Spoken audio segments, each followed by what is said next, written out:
We continue on chapter 1 of the hidden laws of chess, and it's different games with as a theme the space advantage. Okay, so game 4 is between Jose Cuenca Jimenez against Reinier Gonzalez. The white player is 2500, black player 2450, just to give you an idea. It was played in Guatemala City in 2019. So c4, c5, knight f3, knight f6, d4, c takes d4, knight takes d4, b6, so it opens this diagonal, and white immediately blunt the diagonal, the power of this bishop. Bishop is b7, e4,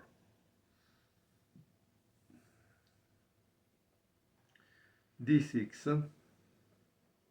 This seems a kind of I don't know, it could have become a King's Indian if he had the fianchetto on this side, but let's see. Knight c3, e6, bishop e3, a6. Okay, so this is a formation. It's not anymore about the King's Indian or Queen's Indian. This is a hedgehog formation. Queen d2, and so this you could have it also from the Sicilian, okay? So it's not only this opening, like we started with an English, asymmetrical English with c4, c5, and now we are in this hedgehog that you could also have as white. So that's the very interesting part. Knight bd7, bishop e2, bishop e7, castle, and castle.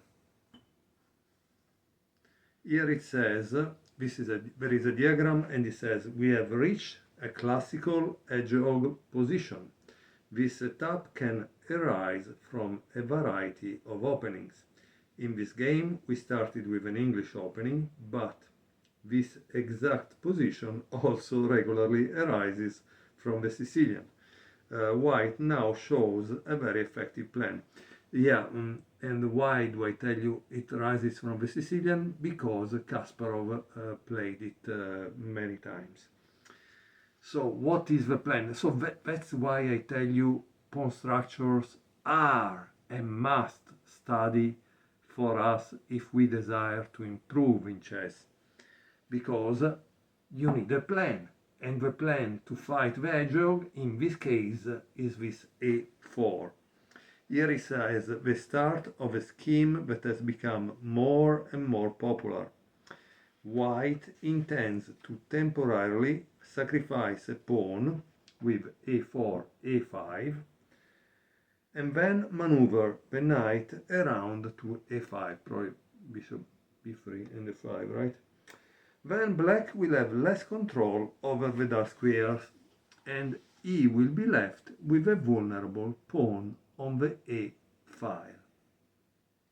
Interesting.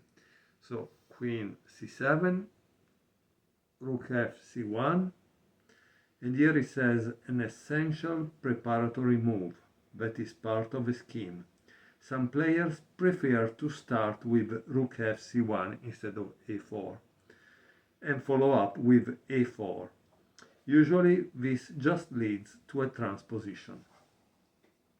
Rook a c8, a5, and this will be interesting, you know, guys, because this game is from 2019. The possibility is that this a2, a4, this plan was found by a computer. Instead, if it was a game from the 1970, 1950, we would know that the plan was found by the human mind. instead here now the plans are all found by the computers. B takes a5, knight b3, rook queen b8, knight takes a5, and then there is bishop a8, because obviously black doesn't want to lose the bishop pair. Honestly, if I remember well, it says white intends to temporarily sacrifice a pawn, but no, he didn't sacrifice anything. He just destroyed the enemy pawn structure and got the pawn back, right? So, I don't know. So, how do you think white continues here? Here, the plan is all about the queen side, so he continues with b4. And here it says white continues his expansion on the queen side. It seems that here black should have played d5, because it would start, you know guys, the thing is, when they attack you on the wing, you counter attack in the center. Or on the other side if there is another side, but generally the center is what you should start. So that's why d5 was the move to play. Instead, black played knight e5. By the way, on d5 he showed all the analysis that proves that d5 was the move to play, okay? So he didn't totally invent it. Rook a b1 and knight c6. Now d5 was still possible, okay? But it seems it's already less convincing. So sometimes you really have only one moment in which you can play a certain move. Sometimes instead the engine continues to propose the same move over and over and over, because it's the only way to save yourself. Okay, knight c6. And here, what do you think white played? Because in order to understand what white want to play, you must understand what happened with a5 and b takes a5 and the knight there. What happened is that black lost total control of these dark squares, so now white wants to take control of b6, for example. So how does he do it? Knight a4. And here he says white correctly identifies the weakness of the b6 square. Black missed his chance to free himself and now is struggling for space. And yes, this is true, because you can see that most of the pieces are on their base rank, while white pieces are actually doing something, right? Okay, so what? How does it continue here? Knight takes a5, b takes a5, queen c7, c5, after which there is d5, bishop takes a6, rook c, d8. Okay, and now you really need to pause and make this a teaching moment for yourself, because you need to find what is the continuation. How does white continue here? I hope you pause the video, otherwise I continue.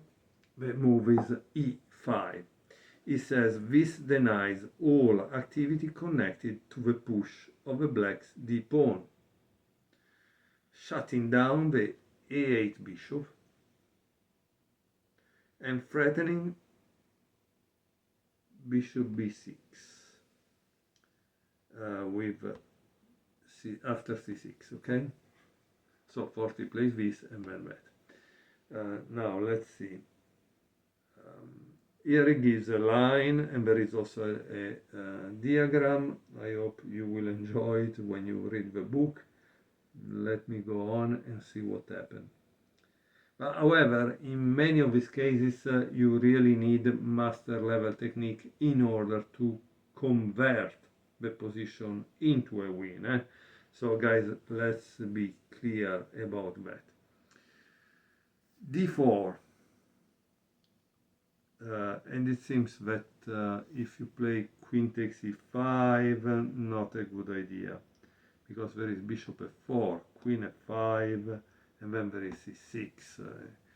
Okay, and that's enough, I think, because the c pawn becomes very strong and difficult to stop. Okay, so he played d4. Bishop takes d4, thank you very much, knight d7, and queen c3. White is 2 pawns up, and everything is well protected. Cuenca Jimenez had no trouble bringing the full point home. So now let's see how he converted this advantage. Knight b8, bishop b5, knight c6, bishop takes c6, queen takes c6,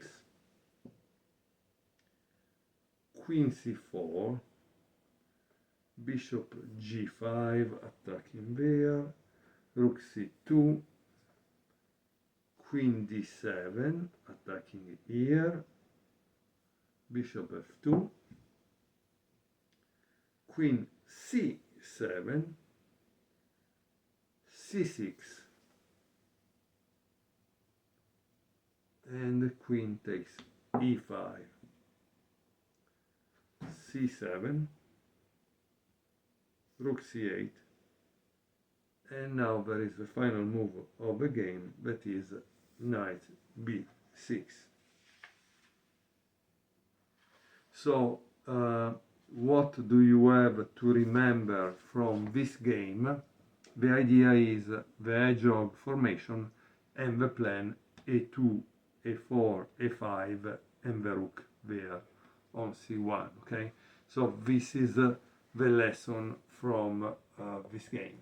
I hope you will enjoy the book like I'm enjoying it now. Thank you very much for watching.